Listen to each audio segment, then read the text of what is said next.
আসসালামু আলাইকুম প্রিয় ভিউয়ার্স, সবাইকে শুভেচ্ছা কৃষি টিভির নতুন আরেকটি এপিসোডে।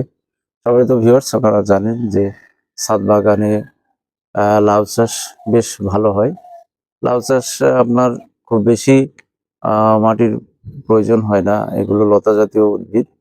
আপনারা জানেন যে এর শিকড় কিন্তু পাশে আহ, সম্প্রসারিত হয়, এই জন্য চওড়া জায়গা হলে ভালো হয়।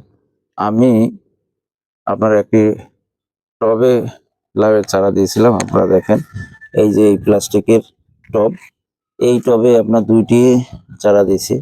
মাশাআল্লাহ, গাছ কিন্তু অনেক ভালো হয়েছে এবং এই লাউ গাছ থেকে আমি অলরেডি একটি লাউ হারভেস্ট করেছি এবং এখন আবার 3টি লাউ কিন্তু জালি ঠিক আছে।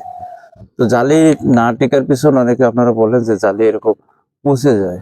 পচে যাওয়ার কারণ হলো আপনার পরাগায়নের সমস্যা। আমি দেখেছি যে যেই জালিগুলো পরাগায়ন করা হয়নি, এই যে একটা জালি দেখেন, এটা পরাগায়ন করা হয়নি, এই জন্য কিন্তু এটা টিকে না।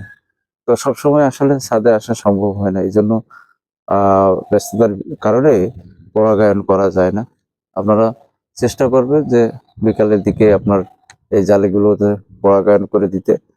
পরাগায়ন হলো আপনার স্ত্রী ফুল এবং কৃষি, এই স্ত্রী ফুল এবং পুরুষ ফুল। আপনারা জানেন যে স্ত্রী ফুলের সেটাতে জালি থাকে না, লাউ যে জালি সেটা থাকে না, আর পুরুষ পুরুষ ফুলে থাকে না, আর স্ত্রী ফুলে থাকে। এই জন্য পুরুষ ফুলের যে পুরু অংশটা সেটাকে আপনার স্ত্রী ফুলে পরাগায়ন করে দিতে হবে।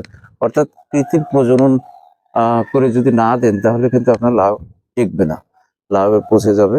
এই জন্য আমরা চেষ্টা করব এগুলো পরাগায়ন করে দিতে। সম্মানিত ভিউয়ার্স, আপনারা জানেন যে এই মাছে আবার দেখেন এই যে সাথে আমি একটা ঝিঙা দিয়েছিলাম, ঝিঙাও মাশাআল্লাহ বেশ ভালো হচ্ছে। সাথে সাথে দেখেন ঝিঙাও হচ্ছে।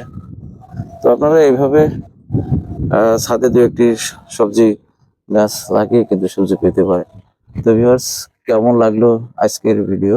যদি ভালো লাগে অবশ্যই লাইক দিবেন, আর যদি চ্যানেলে নতুন হয়ে থাকেন অবশ্যই চ্যানেলটি সাবস্ক্রাইব করবেন। সবাইকে ধন্যবাদ। আল্লাহ।